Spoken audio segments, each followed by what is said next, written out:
It's time to pull those belts tight, race fans. The front stretch is coming at you, presented by Joe's Karting in Council Bluffs. Now, here's Dan Taylor and Dirk Houston. Well, good morning to you, race fans, and welcome to the front stretch presented by Joe's Karting in Council Bluffs, online at joeskarting.com. Fast-paced, white-knuckle racing just cross the river on 23rd Avenue. Get over to Joe's today. Do yourself right with a little indoor kart racing, and you can always find out hours for holidays. joeskarting.com. Once again, karting with a K, and then their schedule, too, what they have going on a weekly basis, their pricing, general information. There's nice videos there, and also on the YouTube channel, you can always check that stuff out, too. joeskarting.com, karting with a K.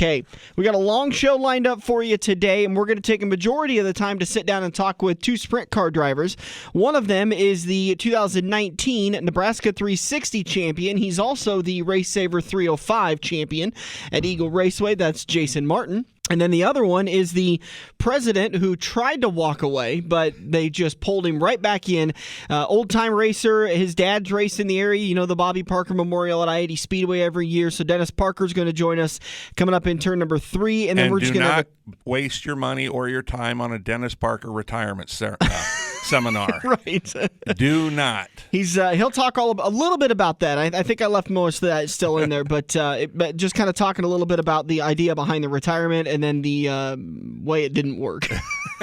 But that's coming up in turn number 3, and then a quick number turn 4 as we're going to get you set for the final show of 2019. First, we got to say a staple in the safety community passed away earlier this week. Bill Smith, Simpson. Thank you, Bill Simpson, who pioneered am I saying that right? Nomex fire suits and saved countless lives, not just in the racing community, but also probably firefighters too that were able to use that same technology. Anywhere fire is an issue, Bill's work is been widely known, well known, and greatly appreciated by family and friends of all those that use his products. So we say rest in peace to Bill, and send our condolences to his friends, family, and fans who are having a little bit of a tough time this holiday season. Dirk, you just got back from Las Vegas, and now you get to turn around and enjoy the holidays. Yeah, Vegas was good.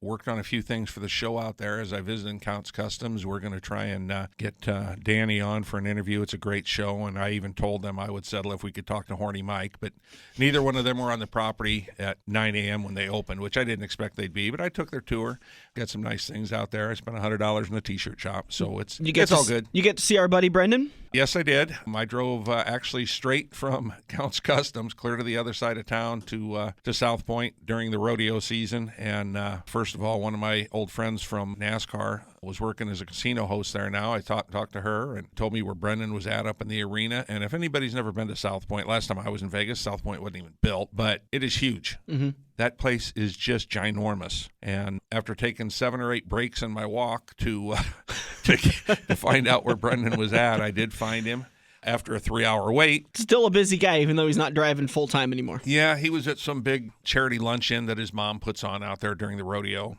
The place, when you walk through the door, smelled just like walking into a barn after 2 weeks of rodeo going on. I watched a little steer roping. I'm not a big rodeo guy, but some of it kind of intrigues me at times. Yeah. I kept wanting to ask people if the belt buckle they were wearing was earned or if they just bought it. Right. Because, there was some belt buckles out there that, they got nothing on a NASCAR wheel. How do you stand up with that thing on? What are you making up for with your belt buckle envy there? You know?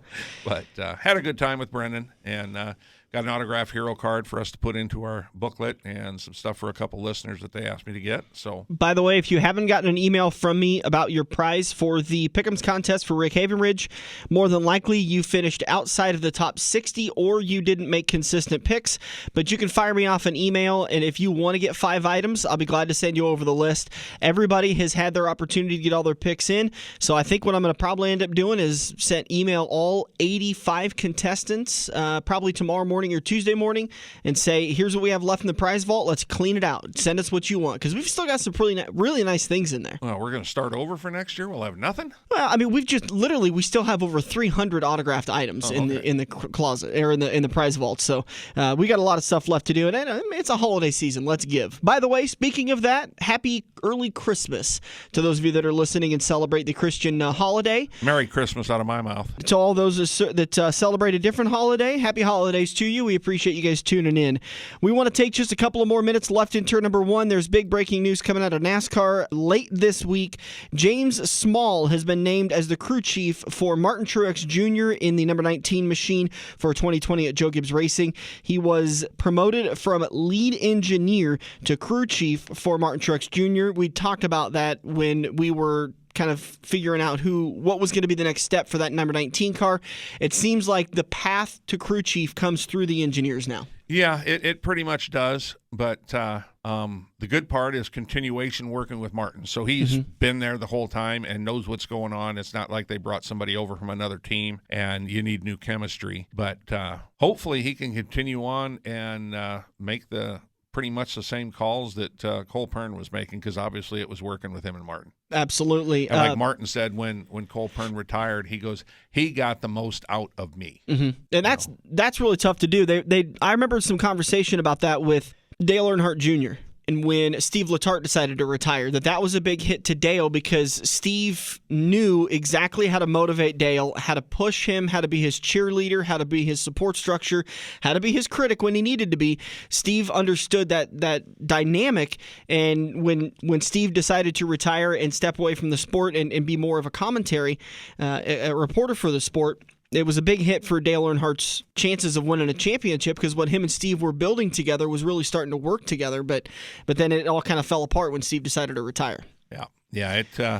It's a funny chemistry those guys get, like Chad Knaus and Jimmy Johnson had. And when they finally wore through it, they had to break it up.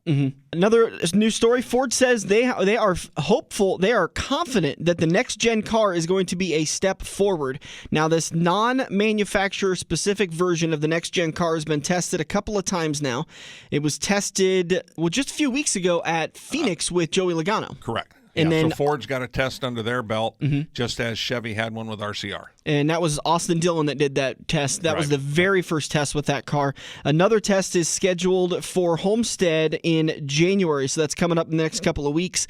And but Ford says after they've got to debrief a little bit with Logano, they're hopeful that this new next-gen car is going to be a nice step forward for them. And now that you've mentioned Jen, a friend of the show, Infield Jen, who we had on the show a couple, 2 months ago maybe, or a month ago, was laid off at MBM Motorsports, but just announced yesterday that she has gone to work for our friends over at Starcom. See, and I thought she left MBM. No. Okay. No, MBM left her. Let her go. Well, that's still an upgrade, though. She moved over to to a Starcom team. Honestly, I think Starcom is probably going to, over the next couple of years, they should finish in the points a couple of positions better. And it's a slow progress to be able to start to peek into that top 15 and to start to compete for a spot in the playoffs. But I like the direction Starcom's going, and that's a big addition for them with Jen. Right, yeah. Starcom's definitely going in the right direction. They've improved a little each year, and it could be an actual big plus to them when this next-gen car comes out, because they don't have as thick a notebook on the car they're currently racing as what everybody else does. So when they start from scratch, it'll only be a couple of years worth of scratch for them. So it could be a plus. But Jen will be a good addition. And for us, we were thinking it kind of hurt us a little bit because we thought we'd made another contact with another team. But I think Jen will work with us enough if we need some information or somebody else to talk to. I think she'll help us out. Haley Deegan, who has been an up-and-coming star in the sport, has been signed as Ford's next developmental driver. She is expected to race in multiple series in 2020 as she begins to rise through the ranks. Very marketable girl. She seems to have a little bit of talent to her. We'll see how she develops. There was, unfortunately, some mixed emotions on Facebook because still people don't seem to like girls getting rides in this sport.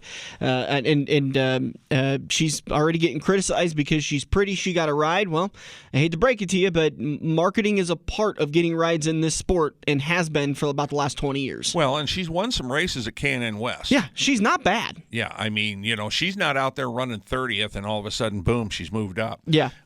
She's going to run the full season with ARCA in a competitive team, so that'll show if she's got some talent. And my guess is she'll probably see 2, maybe 3 Xfinity Series races. I doubt she'll see a Cup start, but she might. But I would say just a couple Xfinity Series races along with her ARCA race, and those will be conjunction races if she does. Yeah, a Cup will probably be 2 or 3, maybe 4 years down the road, depending on how fast she's developing. Exactly. I mean, if she goes out and wins 3 ARCA races, she may be in Cup next year. Yeah, and who knows? I mean, you look at the Ford teams, does Penske open up another ride? Does she take over one of the rides at Stewart Haas Racing?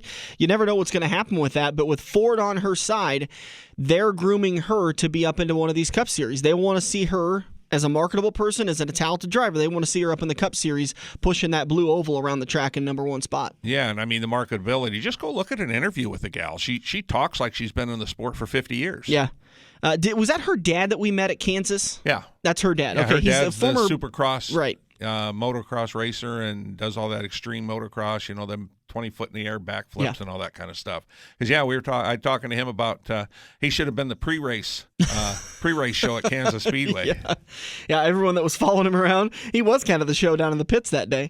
Busch Beer has announced they'll be returning as the sponsor of the Clash at Daytona. For the first time since 1997, Busch Beer will return as a title sponsor for the Clash at Daytona. One of the deals that we were talking about is them being one of the premier sponsors for NASCAR. They have to sponsor a race, so this is probably them fulfilling that obligation, and kind of a nice throwback. The logo on Facebook is really kind of cool. Yeah, and this isn't going to be their race sponsorship. This is just something extra. They'll have an actual, whatever. They'll have a Busch Beer 500 or 400 or something somewhere. But this is just a throwback deal, just a little bonus on the icing on the cake, so to speak. There was quite a few NASCAR drivers competing in the Gateway Dirt Nationals that wrapped up last night. If you want to see more information on that, we recorded the show a little bit early before any of the action happened, so you can always check out our Facebook page. We'll try to keep you up to date with everything that's going on there. We're going to take a break. We'll come back. Turn number 2 is going to see the 2019 Nebraska 360 Sprint Series champion Jason Martin sitting down with us. He did a great job. I was really impressed with Jason. I remember years ago I was really nervous interviewing him because he seemed like he was just a man of few words and kind of seemed a little bit grumpy at times. I probably just talked to him at the wrong time. Maybe, because some of these guys get really frustrated when they don't win a race and they don't have a lot to say. But Jason sat down with us. I think it ended up being like a 33-minute total interview, and I was able to trim it down to 28 minutes. So of all that time, there was not a lot of content I could have cut out without taking away from the interview. He did a great job. I think you're really going to enjoy that interview, so it's a little bit of a long one. And then Dennis Parker comes in turn number 3, president for the Nebraska 360s, former sprint car driver, loved his time in the late models. The guy is a big fan of starters. That's just a jab to really kind of poke fun at Dennis. But Dennis is coming up in turn number 3, and then we'll get you set for ideas for what's coming up in the next year or so with the front stretch at turn number 4. It's going to be a quick one because we went a little long in turn number 1. But Jason Martin just around the corner on the front stretch. Red Oak Fabrication is excited to announce they're expanding their powder coating business, which means quicker turnaround times at the same great price. Get all the benefits of a powder-coated chassis for just $275 for a bare frame. Ask Jordan about special pricing for large and small projects today. Email Jordan F. at redoakfabrication.com. Located at the intersection of Highway 34 and 48 in Red Oak, Iowa, or at redoakfabrication.com. A beautiful and durable service is just down the road. Every race car driver has run into the same problem. It's well past normal parts store closing hours, but you need that one to finish your car. The guys who brought you White Knuckle Racing by the River bring you Joe's Karting Racing Parts and Tire Store. Open until 10 p.m. Monday to Thursday and open until 11 p.m. on Friday and Saturday. A parts store that fits your after-hours schedule, and you can turn a few laps at Joe's Karting while you're waiting for your part to get pulled from their warehouse. joeskarting.com for more information. We're hooked up in turn 2 and still showing the green flag on the front stretch. Welcome back to the front stretch. Just about ready to do another Red Oak Fabrication interview. Don't forget, powder coating is available at an affordable price in Red Oak, Iowa on the intersection of Highway 34 and Highway 48. Get a brand new powder-coated chassis for just $275. You're not buying the chassis there, although that'd be a heck of a deal for a brand new chassis, $275. Just get the thing powder-coated if it's a bare frame. If it needs any reworking and sandblasting, might be just a little bit more. Give Jordan a email or a phone call today. Send him an email, jordanf@redhookfabrication.com, and you can send him pictures, see how much reworking needs to be done. He'll get you a quick estimate. redhookfabrication.com. Joining us on the show now, the champion for the 2019 Carpenter Nebraska 360s, the Race Saver 305 champion, and won a ton of races this year between, 3 different cars you were driving or just 2, Jason? Well, we were fortunate enough to end up driving just 2 this year. Okay. Jason Martin joining us on the show now, raced a 305 and a Nebraska 360. Had a heck of a year for you. Is this one of your better years, or is this kind of status quo for you? To be honest, other than the championship with the Nebraska 360s, we've won more races in quite a few years past, but I think we ended up with like 10 wins. I always told my wife that if I couldn't win 10 races in a year, I might think about quitting, so I guess I keep going next year. That's some pretty high standards. There's guys who don't win 10 times in a career, and you need them in a year. Yeah, I think I've set the bar pretty high for myself and everybody that's involved with my race teams. Everybody that I've ever driven for, they expect that kind of results out of you. So that's the way I want to be. And if I can't do that, then I think I'll just quit. But you had a heck of a year in the season. And, going into that second to last race, what ended up being the last race, I think Jack Dover had like a 20-point lead over you. Let's go back to the race before that. Okay. That Jason had pretty well in hand and lost it on the last lap. That would have been a win out at Norfolk, don't you think? We've had a bunch of those this year, Stan. It seemed like, I think the guys told me ran 7 times did we run second in the 82 car in the 360 series. So I felt like we were really good every night, just never could win. Not too shabby though. Yeah, we can't complain by any means. To run second that often, you know that you're in contention. Every night you strap in. Yeah, and a lot of nights we had to come from 14th or 16th, or we didn't get to start on the front row a lot. So that really is impressive for the new year that we had with the new team, and it makes everybody that's involved with the 82 car really proud. Well, when that was announced last year that you were going to drive for those guys, everybody kind of had a feeling, boy, those guys get a good wheelman in that car. They could be pretty darn tough, and you didn't disappoint, that's for sure. And they've always had good drivers, and I just felt like I don't know, a lot about the history with their team other than they've had good drivers and good guys. I mean, there's with Jason Danley in the past and Jordan Boston, and they're all good guys. They're good drivers. It's just I don't know that the equation ever equaled the right amount. So I'm just glad that I could bring the right number to the equation, and I felt like everybody got along really well with everybody from Larry Nickel that owns the motors and Kirk that owns the cars in the shop, and Brent Morris and Terry Kopecki. Those guys just work day in and day out, whatever they need to do to get the race cars prepared, and they worked really well with me. So whatever I felt like I needed, they did, and we had good results out of it. Collectively, those guys bring a lot to the table, and then when they add somebody like yourself that has run his own operation for that many years, I mean, you could do it all yourself, and with your knowledge on the shocks and suspension, not only your ability behind the wheel, it's a pretty tough combination. Yeah, I kind of had a hard time going racing with them in the beginning because I've done everything myself for so long.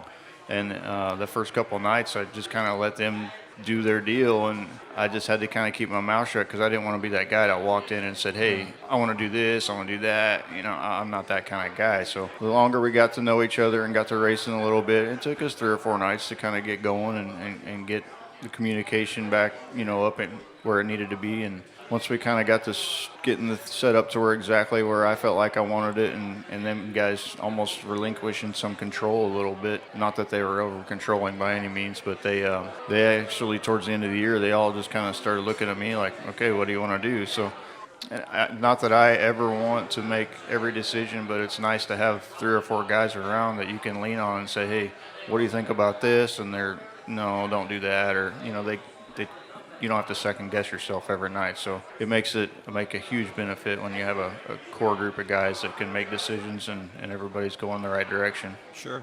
Take me through the Race Saver 305 Nationals weekend. I know we're talking about your Nebraska 360 season, but you were one of the favorites going into that weekend, and I think you were one of them that kind of admitted it too.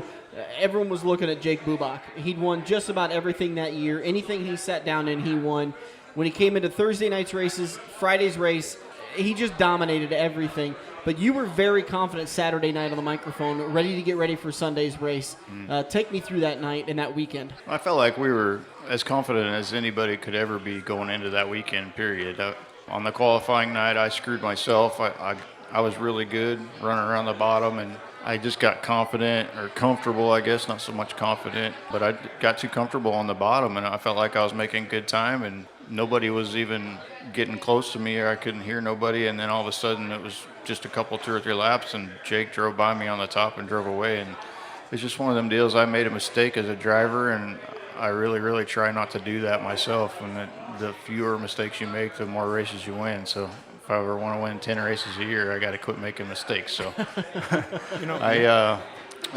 going into the Sunday night show, there wasn't a doubt in my mind that I couldn't get the job done. It was just a matter of did the cards play in my favor? Because there's obviously 27 cars starting 3 wide, and you never know what's going to happen when you get in the lap cars so quick, and there's always really good cars, so you never know what's going to happen. I just had to make the right move, and fortunately, we made the right decisions on the race car, and that car was just a dream to drive, which I've been very fortunate. That Eagle car that we got running the 305 and that Myers motor, it's just so easy to drive, and the motors run so well, and it makes my job so easy, and I don't have to worry about setting up the race car too much. I just give it something and go race. What you failed to mention, Dan, this was his second Race Saver Nationals win. Yeah. Could have very easily been 3 in a row. I mean, controversial finish a couple of years ago. It looked like you had that race in hand also, Jason, and some contact with another driver. But, you've been the dominant 305 in this area for the last few years. I felt like we've had really, really good people around us that give us that opportunity to go and do what I need to do to get the job done. So, and those people are pretty limited, but it's Brad Ball with Trucks Plus and Midwest Linings here in Omaha, and Craig Myers. I mean, those guys, they've given me the best motors, the best cars, the best equipment, whatever I need to get the job done. So that makes it very, very easy for me to do what I need to do.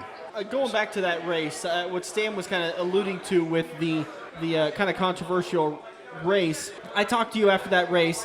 I fully expected you to be pretty upset because I think you got used up a little bit. In my opinion, I think you got used up a little bit. But you told me I'd expect anybody in that position to go for the win. I don't like the results, but I don't have a problem with the way it finished. Yeah, it was circumstantial. It's one of them deals whenever you race 27 or 30 laps in the rain. None of us should probably have been racing that race, but that's the way it is whenever you race at Eagle. It's all about how the show that you put on, and that's what we are as performers. We're here to put on a show. So yeah, it didn't play out the way I wanted it to by any means, and I had no idea that the racetrack had gotten that slick. But we had a restart there with just 3 laps to go, and the rain just came down. Must have been more than what I really expected. And on the restart, I spun the tires. And Kevin Ramey mentioned something there at the Nationals to me. He's like, man, you idled around there for 15 or 20 laps, it seemed like, and everybody was packing the bottom. And I went back to the top. But the way I seen it and the way I've always felt it, at Eagle, the shortest place to keep from hitting the wall is when you're right on the fence. So I entered on the fence, and Kevin just entered on the very bottom wide open and slid all the way across the racetrack. I mean, it was muddy. He wasn't going to stop even if he tried. So he actually said something to my wife that night because my wife was a little upset, and it bothered me a little bit because we lost the race. But, Kevin said, hey, Jason would have done the same thing, or anybody else in this pit area would have done the same thing. I mean, you're going to win the Race Saver Nationals. And I always kind of go back to Jason Johnson at the Knoxville Nationals, and I said, I just wanted to win. So, I mean, even though it's just the Eagle Nationals to some people, but it's a lot to a lot of people. I mean, there's people, just like you were saying earlier, some people can't win one race in their career. But to be able to make the feature at the Race Saver Nationals, it takes a lot. It means you're a talented driver, you got a lot of support behind you, and you had some luck. So I think it's a lot. And even going back a little further than that, go back to the first Race Saver Nationals. You had that race in hand pretty well, and after a crash down in turn 1 and 2, quite possibly come up with a flat tire. Could have been some debris down there in that corner and that somebody missed, although they tried to do a pretty good job. But you had that race pretty much in hand and take the green flag on a restart and haul ass down into turn number 1 there. And unfortunately, the tire goes away. Yeah, we've. I think if you really woulda, coulda, shoulda, we probably could have 5 of them things. It seems like Mike Boston crashed on the first lap of that first year, and the wing came flying out of the sky, and I had no idea it was even coming, and took my nose wing out, so we had to go to the back, and was leading it that one year got a flat right front. It just seems like everybody talks about how tough it is to win, but they don't understand how many times you got to lose those things in order to be confident enough to make the right decisions and come back next year and not have a worry in the world. So I've just been lucky. I was lucky enough to win 2 of them, and I want to keep coming back until we can win every one. Yeah, Jason, if we got some time, talk just a little bit. Let the folks know what about Jason Martin? Where did he come from, and what's his background a little bit? I can remember when I first heard of Jason Martin running with the World of Outlaws in the old NOS Energy Drink 36 machine, and kind of following that tour, kind of on a pretty shoestring budget, but really learning how to race from the best in the business. Yeah, I wish I could go do that right now. I feel like I've grown as a driver, as a person, as a husband. I think I could do it 10 times better than I did before with the same amount of money that I spent on it. So, but yeah, just kind of going back to the beginning, I started racing.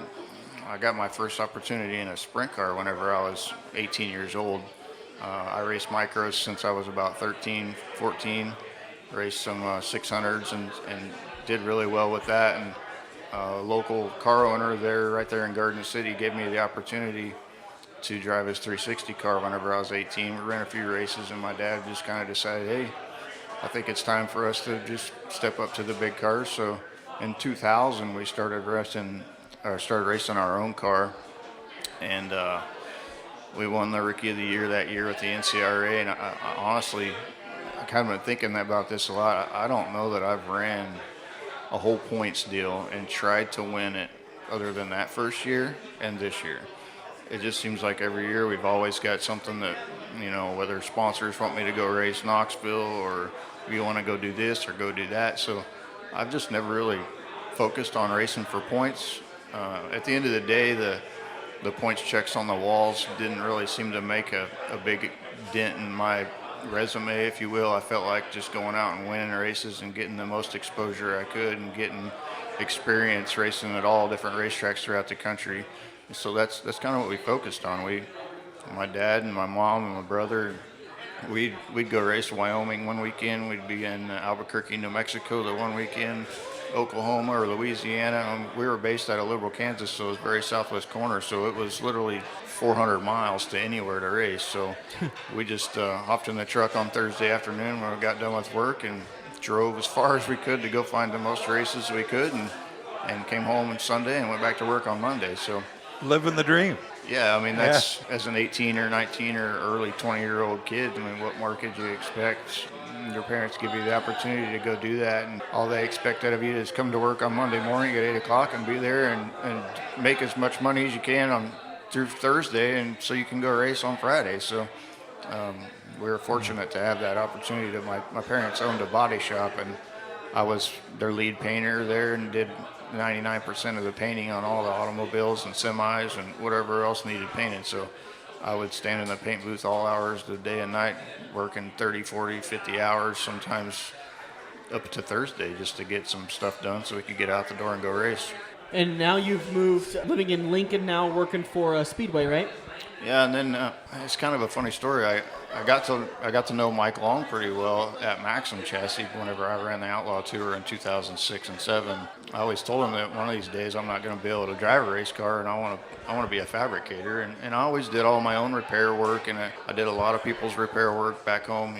Like I said, it was 400 miles to anywhere it seemed like out there. And so everybody came to me to get their shocks done, got their rear ends rebuilt, fixed all their chassis and did everything. So that's one of the ways that I was able to race on my own, is I fixed everybody else's stuff, did a lot of work on their stuff. So I I kind of put that bug in his ear that, hey, this is kind of something I want to do. And it just happened to seem to line out that he ended up being out here in Lincoln, Nebraska, working for Speedway. And he called me one day and he said, hey, I got an opportunity that you might want to pass up. So I came up here, and it was actually the end of April, right around my birthday. I came up here and I said, well, that's just exactly what I want to do.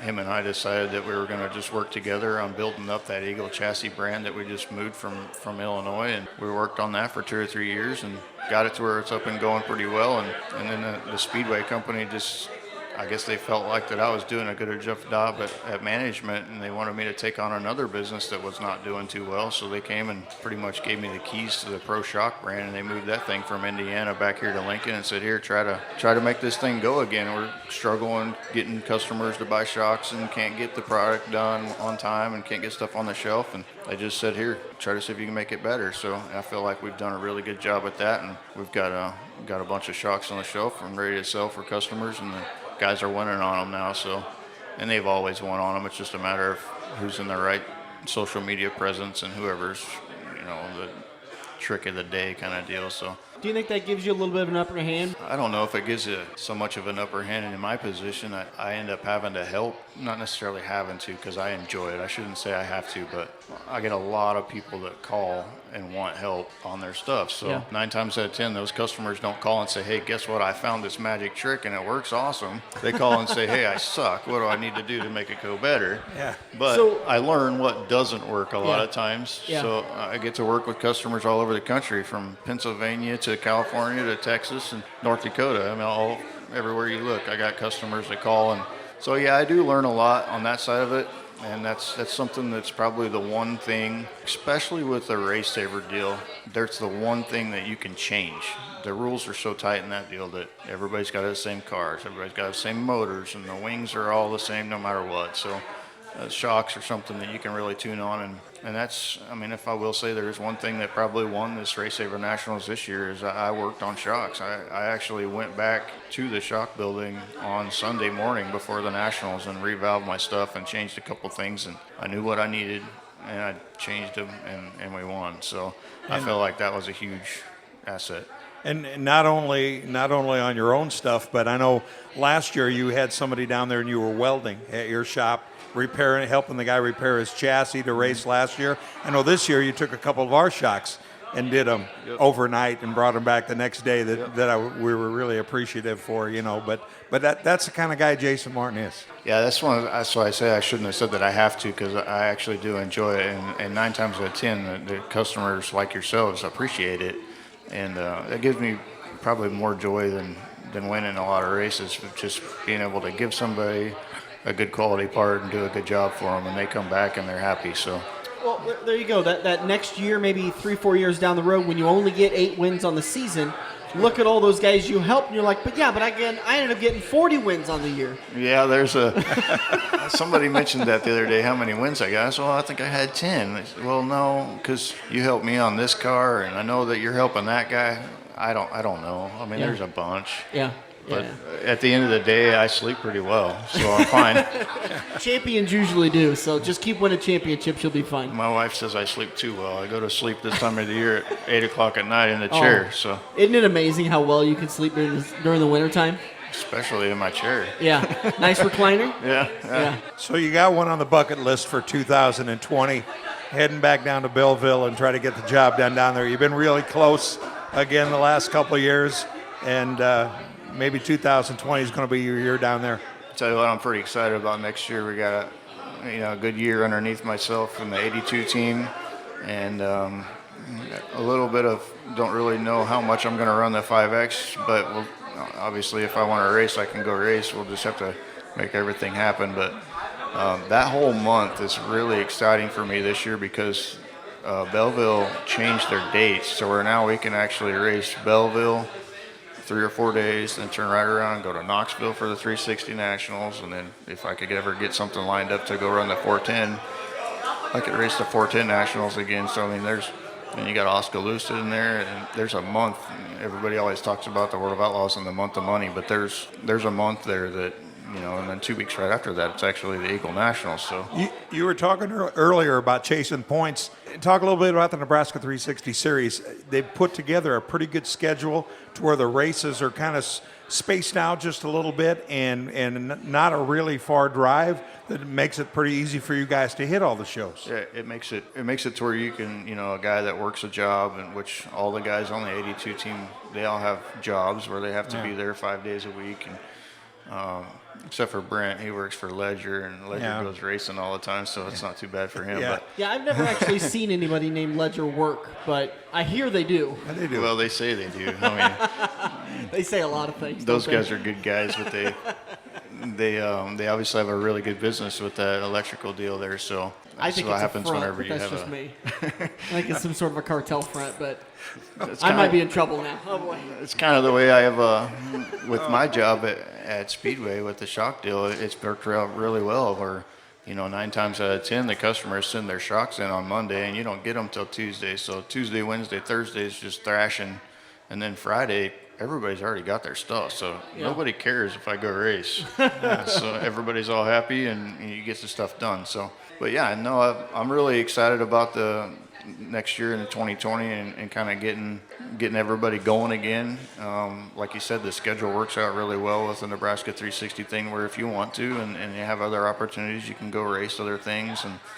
And in years past, I've been able to catch 40, 50 shows, and where Nebraska's 360 deal is only 16 or 18. So to be able to catch 40 or 50 races in a season for a guy that has a full-time job, I think that's pretty good. Yeah. And they do a really good job of not just kind of spreading the races out to where it makes it less of a chore to go and race with them. I think they do a great job of racing at some pretty amazing tracks. With the racetracks around the region, I wish that some of those, I don't want to call them under budget, but the lower paying racetracks around the region would realize that if they brought the Nebraska 360s in, they're going to probably make more money that weekend or that Friday night than they would all year. Yeah. The sprint car show, no matter if it's a 305 or a 360, the sprint car shows are really good. Yeah. And sometimes I catch myself being a fan, sitting there watching in the stands or whatever, and I'm not a person that likes to sit in the stands. So, but I think that there's a lot of racetracks around the region that could gain from having the Nebraska 360s there. I personally would like to see it that you would race there maybe twice a year at best.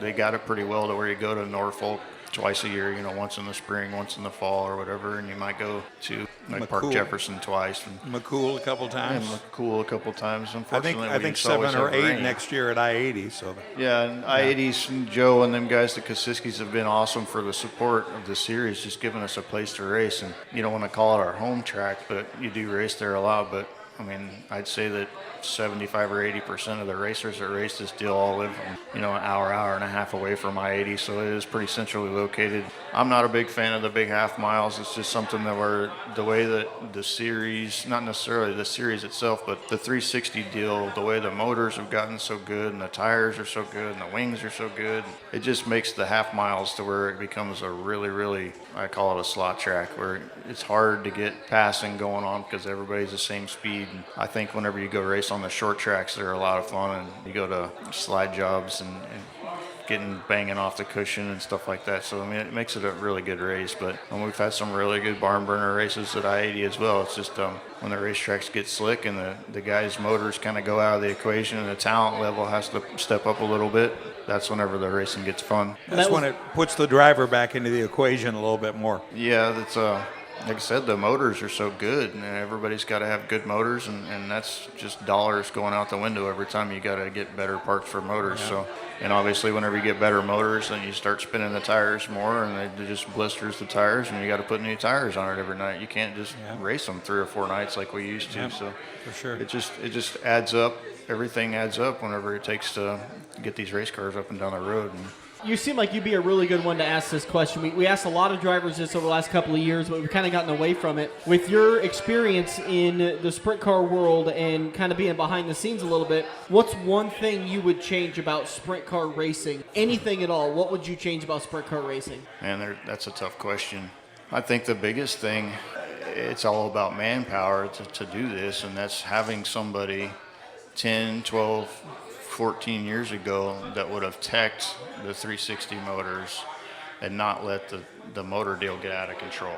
Yeah. Because back whenever I, kind of just started racing, or even was, 7, 8, 10 years into it, we used to come up here and race at I-80, and I had no experience on big tracks. We didn't have big racetracks at all to go race at, and I-80 was a big one. We used to come up here with a motor that cost $10,000 and had 30 nights on it, and I could run top 5, no problem, never even worry about it. Yeah. I think the motor deal is the biggest problem that we got, and I think it all started, whenever the Fords came out, and Jack's kind of one of those that had a really good motor, and he's a really good driver, and he made those motors look really good.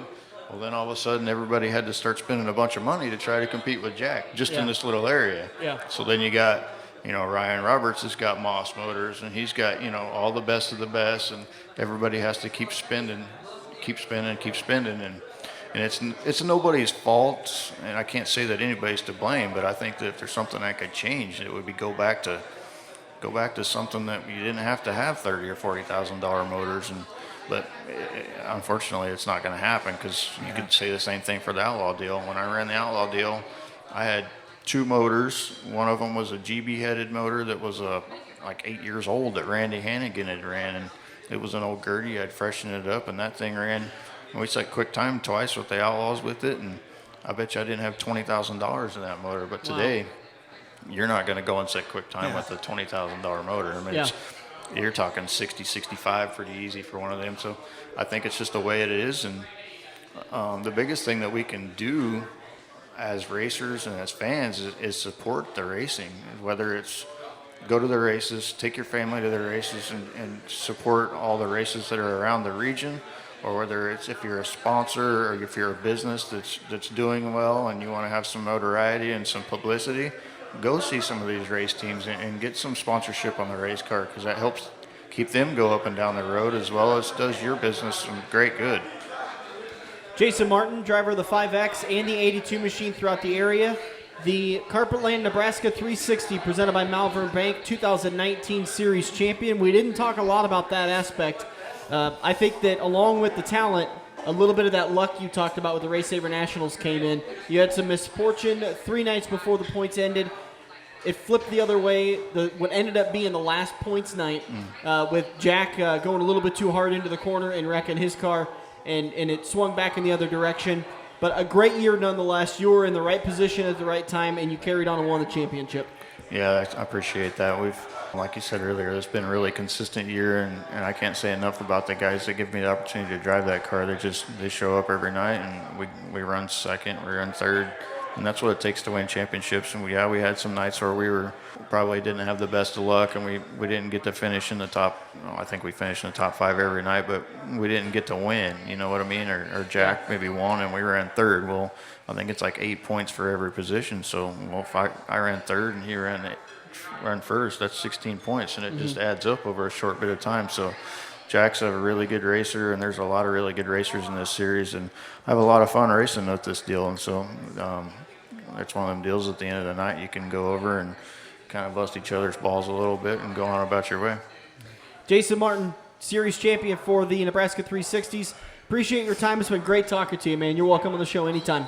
Thank you guys for having me. I appreciate it. We're going to take a break. We'll be back on the front stretch. We all have that coworker that runs their mouth off at how great they are. They shot a 5 under par, 95-mile-an-hour fastball, bench press 375, brah. Wouldn't you love to shut them up by schooling them at Joe's Karting? Council Bluffs' premier indoor karting track, professionally designed so each corner is your opportunity to embarrass your coworker. Call Buddy for your next company outing at 712-256-5278. Joe's Karting, white knuckle racing just across the river on 23rd Avenue next to AMC 17. If you love wings, if you love rings, and all kinds of other tempting things, great times, great food, get to Quaker Steak and Lube. Quaker Steak and Lube is the official watering hole of the front stretch and the home of MAV TV, featuring action from the Lucas Oil Late Model Series. Great times, great food, get to Quaker Steak and Lube. Located on Mid-America Drive in Council Bluffs. Feather the brake and get back to the gas. Dan and Dirk are headed into turn 3 on the front stretch. Welcome back to the front stretch. We are rolling on with another Red Oak Fabrication interview. Don't forget, get your chassis fully powder coated for just $275. And you can show up to the racetrack. I know that we are talking in the off season, but there's plenty of off season racing going on throughout the country. And we're going to be back at it in March. Usually about the middle of March is when everything kicks off in the area. I don't know if anybody told you, but March could still be just a little bit chilly. So you can head to Red Oak Fabrication to their Carhartt store and feel warm while you're at the racetrack while looking good. Don't forget powder coating for just $275 and great deals on Carhartt merchandise in Red Oak Fabrication. RedOakFabrication.com for powder coating information. RedOakFabrication.com/Carhartt. That is Dennis Parker, president of the Nebraska 360 Series, the man that once tried to retire, but they just wouldn't let him go. Dennis Parker, probably the second time we've had you on the show? Correct. Yeah, okay. So you're only as good at avoiding interviews as you are retiring? Is that it? You're pretty close. He's got his nice, what are you drinking there? Coors Light, the banquet beer? Oh, yeah. Yeah. Oh, yeah. All right, it's okay. We can drink on the radio. I think that listeners just assume I do all the time. Well, good thing I didn't drink my margaritas. We'd have been in trouble. That's a good, yeah. We'd have been in a fight by now. And if Billy Joel has his way, your microphone will smell like beer. Dennis Parker, a former sprint car driver himself, ran plenty of races, very involved in the sprint car community. And your dad was actually one of the big racers in the area, the Bobby Parker. I said the Bobby Parker because I'm used to saying the Bobby Parker Memorial. Correct. Your dad wasn't actually named the Bobby Parker. He raced more midgets than stock cars over the years. Yeah. Your dad raced throughout the area for quite a while. Obviously is what got you into it. He raced mostly midgets? He did, yeah. Yeah. Throughout the Midwest, specific all over tracks? I mean, wherever they were racing. When I was young, he raced for a living. They'd race 6 nights a week with midgets back then. Good land. 6 nights a week. Yep. And you were at the track with him most of the time? No. They actually, back then, they would pull them with cars. Yeah. Very seldom use pickups, but they'd pull them with cars, and the driver would ride with the owner, and they'd have a couple of pit crew guys, and that's how they did it. When did you get involved in racing? First time I ever raced was 1973, and that was in a hobby stock. I was trying to count the years, but I lost track. Long time ago. We'll just go with that. 40-some years ago. Dirk, how many years was that? 46. 46, okay. He's the numbers guy for the show. I'm definitely not. But in a hobby stock, I cannot believe you ever raced something with a fender on it. Hard to believe, isn't it? Do you remember what it was like to just flip a switch and start the car? He never said there were any fenders on it. He just said it was a hobby stock. Well, I tore them off. Yeah, it had fenders at the start of the race. I tore them off, yeah. How many years did you race those? 1 year. Just 1 year? And I did a late model for a couple of years. I'm not even sure what's going on right now. I started running sprint cars in 1981. Okay. No, it really was only just a couple of years you ran those. Tell me about the late model class. Was it like a super class? Was it just one division at that time? It was super late model is what it was. This is about the era where everyone started buying store-bought cars and stuff like that. Yeah. So it started getting real expensive then, too. 81, you moved into the sprint car class, like you said. Did you go right into 360s? 360s probably weren't around at the time. Actually, the first sprint car race I ran was a World Outlaw race at Midwest Speedway. Okay. I got lapped about 5 times. That's pretty good, though. I mean, that's better than some of these guys do. Oh, yeah. I don't know. I can't imagine your first sprint car race, you go out there and race the largest sprint touring series. That's all that was around. Yeah. Got to start somewhere. Yeah. Did you learn a lot that race, or was it mostly just get the hell out of the way? Just get the hell out of the way. I mean, back then you had the Kinzer, Swindell, Wolfgang, all of them were there. They're pretty good. They had some talent. Oh, yeah. They knew what Lots they were of doing. talent. Lots of talent. I think Kinzer won the race that night. But yeah. I think it's a safe bet. He won a lot of races. Pretty much. And was that the beginning of being hooked on the sprint cars, or were you pretty much hooked from there before that? Oh, yeah. Well, I got a guy gave me a ride. I drove for him for a couple of years, and then I bought my own. And then the next year is when the 360 started. So. Did your dad kind of help you as he retired and kind of wound down a little bit? Did you become a father-son duo? Oh, he was still working back when I started that. Yeah. It wasn't too long after that he quit working. Yeah, he probably retired in 82, 83, 84 or somewhere. Yeah. Well, he was still working because he bought the first sprint car. And then after that, I kind of ended up taking over. But did he help you on the car when he retired, or did you? He helped monetarily wise. Yeah. He didn't work on them. He never worked on the cars. That can be the best way to contribute, though, especially with the cost. It was to me. All right, fast forward a couple of years. Well, however many years you want to. Started racing weekly anywhere, points? Back then, we had Midwest Speedway, ran every Sunday. Yeah. And then Eagles started in a year or two after that, and they were running Saturdays or Fridays. I can't remember what they were running. Let's fast forward a few years to the origins of the Nebraska 360 Sprint Series. Okay. Eagle was struggling to get 360s on a weekly basis.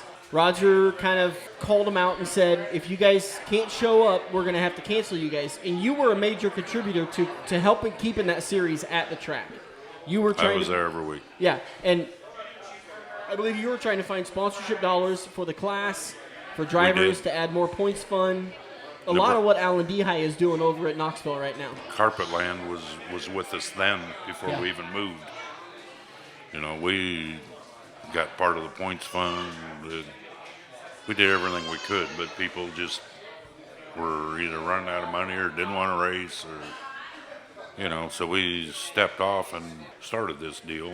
And do I remember right that there was basically like a driver's council that was called to say, let's get together and talk that was about with Eagle. Yeah, let's talk about ways that we can rein in some of the cost and bring some drivers back into it. And from what I've gathered from a couple of people, the most frustrating thing with probably your position is that you can't get any of the drivers to agree on anything. Everyone agrees that it costs too much, but no one can agree how to fix it. There's no fix at this point, yeah, honestly. You're right. I mean, the motors when ASCS come in, they had it wasn't a totally box stock motor, but you could match port the intake, and that's it, pretty much. Polish it up a little bit. Mm-hmm.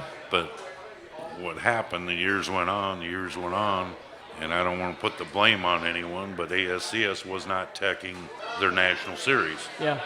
Your table over there just got a big kick out of that. Well, it's true. I mean, unfortunately, it's true. Yeah.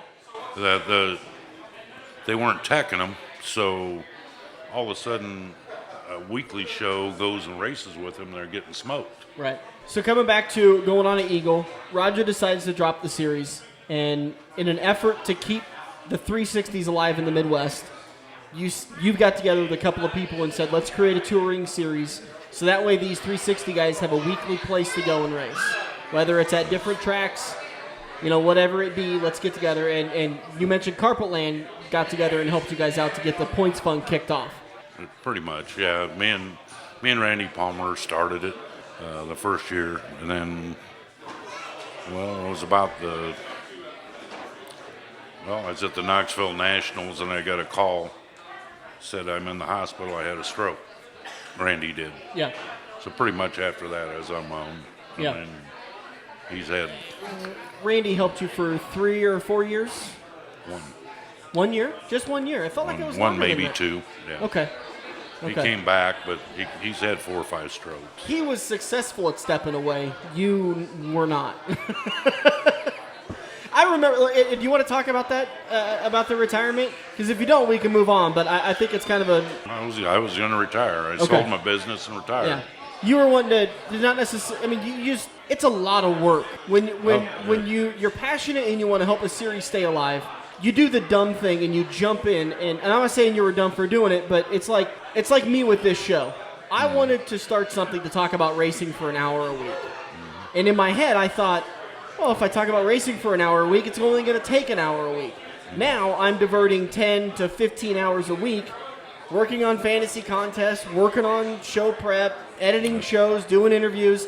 It's fun, but it's tasking. And I imagine you came into the same boat. You had the best of intentions, but it overwhelms you.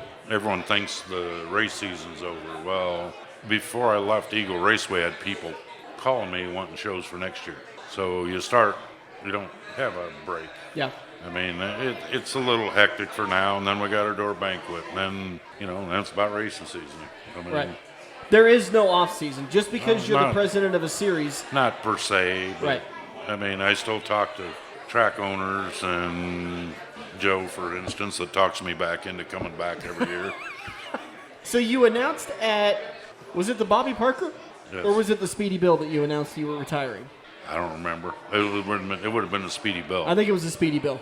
And that I don't was think last a lot year. of people knew that you were thinking about doing that because I had the fortune of standing in the pits next to Joe as he read a statement from you, and you stood off in the background. And it was unanimous. The heads all turned and looked right at you like, what are you doing? Yeah. Well, the problem is finding someone that can do it. Yeah. And you still have to have a little business sense and so on and so forth.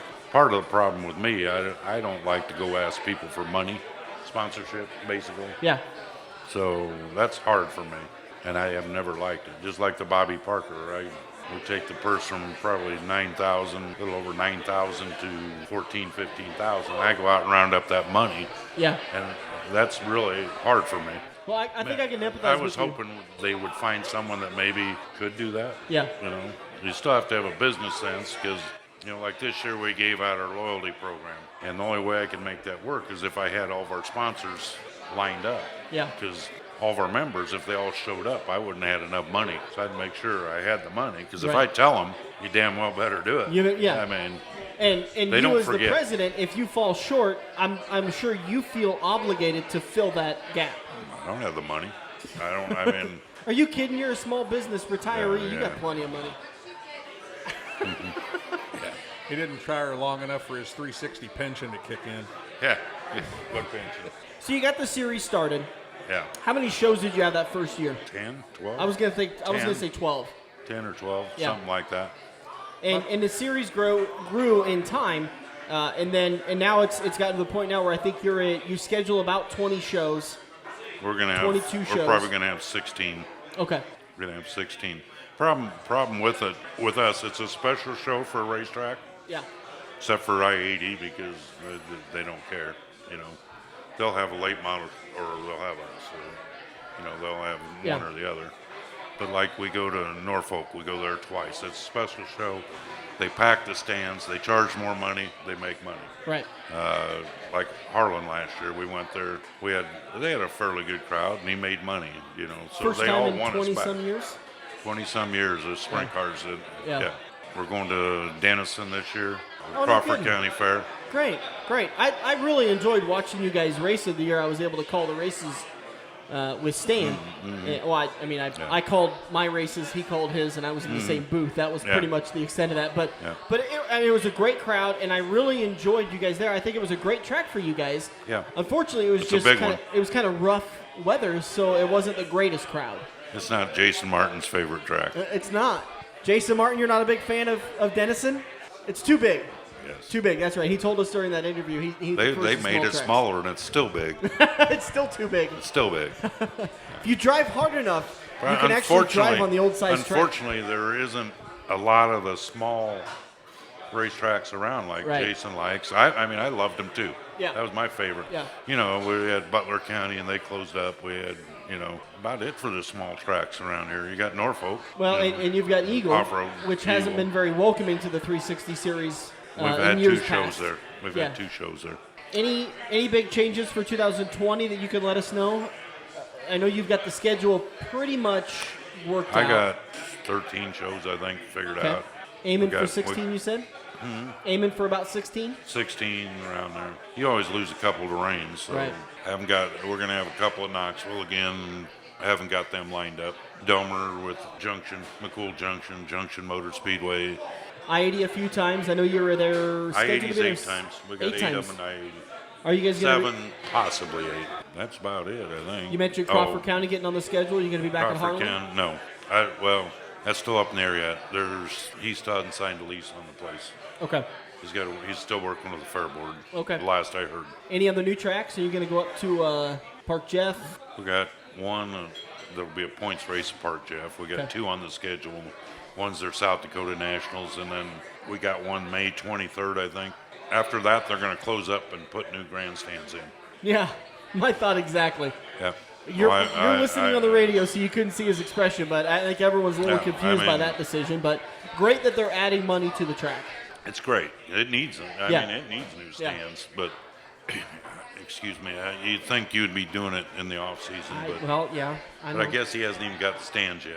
Can't put them in if you don't have them, I guess. There again, it's just hearsay. But We've been talking with Dennis Parker, president of the Carpetland Nebraska 360s, powered up by Malvern Bank. We got some good sponsors. Jay at Malvern Bank, and the things he does for the racing community is amazing. Speaking of Jay at Malvern Bank, you think of bankers, and them guys hate racing. Yeah, but that guy loves it. Yeah, I mean, yeah. He even had USAC. He had Chad Boasflug. He sponsored him 1 or 2 years. He does a lot of toters and trailer but loans. I think he's the only one in the area that will. Well, it's because he's probably the only one that knows. Yeah, he knows the value of them, so he knows the risk on it. What are the sponsors you guys have? What's that? What are the sponsors you guys have? Obviously, Carpet Lane and Malvern Bank. As far as big ones, that's it. I mean, got some little ones that help with my dad's race. Hoosier Tire, that helps our points fund. We're going to have about a $14,000-$15,000 points fund. If there is a sponsor out there that wants to come and get a hold of you about sponsoring the 360 series, they can message you on Facebook. What's that? How does the sponsor get a hold of you if they want to support you guys? Oh, my phone number's on the website or else Facebook. All right, those are the two ways. Carpetland Nebraska 360s on Facebook at NE360 Sprints. Dennis Parker, president for the Carpetland Nebraska 360s, presented by Malvern Bank. I give you quite a bit of a hard time, but thank you for what you do. I thoroughly enjoy watching your series, and now he's going to walk away because I'm saying something nice to him. He doesn't like it. We're going to take a break. Now he's wishing he would have retired. No, we can't say what you call me on the radio. We're going to take a break. We'll be back on the front stretch. As summer winds wind down, those chilly nights at the racetrack are just around the turn. Stay warm while looking good, cheering on your favorite driver with Carhartt from Red Oak Fabrication. Since 1889, Carhartt has proven their mettle from the trenches of World War I to the toughest job sites today. Browse the large selection at the Red Oak Fabrication's Carhartt store and get $5 off pants until September 29th. RedOakFabrication.com/Carhartt or at the corner of North 3rd and East Grimes in Red Oak. Every race car driver has run into the same problem. It's well past normal parts store closing hours, but you need that one to finish your car. The guys who brought you White Knuckle Racing by the River bring you Joe's Karting Racing Parts and Tire Store. Open until 10 p.m. Monday to Thursday and open until 11 p.m. on Friday and Saturday. A parts store that fits your after-hours schedule, and you can turn a few laps at Joe's Karting while you're waiting for your part to get pulled from their warehouse. joeskarting.com for more information. It's checkers or wreckers as we enter turn 4 on the front stretch, presented by Joe's Karting in Council Bluffs. Well, Dirk, as we said, we got to make this one pretty quick. Coming up in turn number 4, brought to you by Quaker Steak and Lube, the official watering hole of the front stretch. If you didn't get over and get your opportunity to get dinner with Santa at Quaker Steak and Lube, don't worry. There's you're not going to get your dinner with Santa. That's a once-a-year thing, but they also do it with the dinner with the Easter Bunny. They have a big Easter buffet that is available to patrons. So that'll be coming up in March with all the Easter. Coming up on Easter. Give or take. I think they're actually closed on Easter. I think they do it the Saturday before or something like that. But yeah, it's coming up right around that time. So be paid attention to the Quaker Steak and Lube Facebook page, and we got to say a big thank you to those guys for always supporting the front stretch. Dirk, some crazy news came out of the local dirt racing scene that kind of impacted our 2020 just a little bit. Precise Racing Products has decided to close their shop as of, to my understanding, it's as of December 31st. They are officially done. They are in the process of selling out the rest of their in-stock equipment in their Bennington location, and then they're going to be done for the year. We're working to get a deal worked out with... Done forever. Not a year. Done forever. Absolutely. And that was always something that we enjoyed doing, going over there during their open house, usually in January, right? End of January, early February. I was going to say middle to late February because it was right before the auto show. Yeah. And then putting a bunch of interviews in the bank and then playing through them. And then about the time we were getting empty on that, we would do the auto show at the World of Wheels at the CHI Center. That, as far as I know, is still on, so we should be appearing to that for the 2 days. We did that on the Saturday and the Sunday, right? Yeah, just because we couldn't set anything up for Friday night. Yeah, I think we were both busy that night. But that was a great time, and so we're planning on that again, and that's a great opportunity for us to sit down with a lot of the local dirt racers and talk about their plans for 2020 as they've gotten their cars together. They're more solidified what they're going to be doing, so that's coming up in the works. And then we still have to sit down at Quaker Steak and Lube and do one more recording with the Malvern Bank Super Late Model Series drivers like we did with the Nebraska 360 drivers, and we've gotten through those over the last couple of weeks, and we want to sit down with Shelby County Speedway champions and Crawford County Speedway champions. That way we can get those guys through. So that'll push us through February and kind of get us push us over that hill into the auto show. So even though the year is coming to an end, we have one more show left in 2019. We got to start working on 2020. Yeah, it's been a very quick year. Mm-hmm. It seems like just yesterday we were talking about the Daytona party at Quaker Steak. A lot happened this year. A lot of good things, a few bad things. Yeah, we've got quite a bit of show open next week. I mean, we're going to have Jack Dover come on the show, and then we recorded an interview with Samantha Bernard as a part of our Females in the Motorsports series that you're working on. She works for Goodyear. We're going to play those 2 interviews, but I think we'll have a good opportunity to take a good chunk of the show next week and do a bit of a retrospective. A little review. Yeah, some of the favorite things that have happened and review some of the big races. So that's coming up next weekend. And then obviously we're going to roll on 2020. We appreciate everybody and their support. The show continues to grow. I'm really excited about some of the sponsors that have reached out to us about coming on board and supporting the show and what they're going to be able to do. We're going to be able to offer some new products. I mean, this year we were able to get koozies and hats and maps. We were able to add some prestige to the show. So I think I'm really excited about what's going on with 2020. And a lot of that comes from the fan support. You guys do a great job supporting us wherever we go, whatever we do. Yeah, and I mean, we try to work with anybody that sends us an idea. Hey, interview so-and-so, talk about this, talk about that. We try and cover everything. You're the reason why we're here. Absolutely. We're obviously not doing this for ourselves, even though we enjoy doing it. Yeah. We like going to the races and whatnot. But, if we aren't making you happy, we're not going to have the job. Absolutely. Well, we want to say a big thank you to everybody for listening to the show all year long. Can't wait to keep doing it in 2020. Once again, Jack Dover and Samantha Bernard are going to join us next weekend. Everyone, please have a safe and Merry Christmas. Have a happy holidays.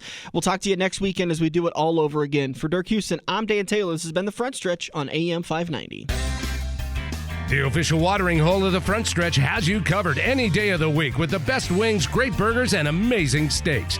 Each weekday from 4 to 6 is happy hour, featuring $1 off draft and well drinks plus $4 Luberitas. Mondays are kids' night. Tuesdays are all-you-can-eat wings for $12.95, and the lube even delivers to the Council Bluffs area. Like Quaker Steak and Lube Council Bluffs on Facebook for a full list of weekly events. Get to Quaker Steak and Lube. Mid-America Drive, Council Bluffs. Hey, look at that. You're sitting on your couch playing Halo, Madden, or NASCAR while your friends are at Joe's Karting. Each lap is an adrenaline-filled, heart-pumping, white-knuckle experience that you can only get at the Metro's largest indoor karting track. Eco-friendly Honda engines rip you around their professionally designed road course at breakneck speeds. Can you reach the 14-second lap bracket? There's only one way to find out. Put the controller down and get to Joe's Karting, 23rd Avenue in Council Bluffs next to Quaker Steak and Lube. This has been the Front Stretch Radio Show, presented by Joe's Karting in Council Bluffs. To contact Dan or Dirk, find them on Facebook at The Front Stretch or email them at frontstretch590@gmail.com. If you missed any part of today's show or want to hear a previous show, subscribe to the Joe's Karting YouTube page where you can find almost every Front Stretch show.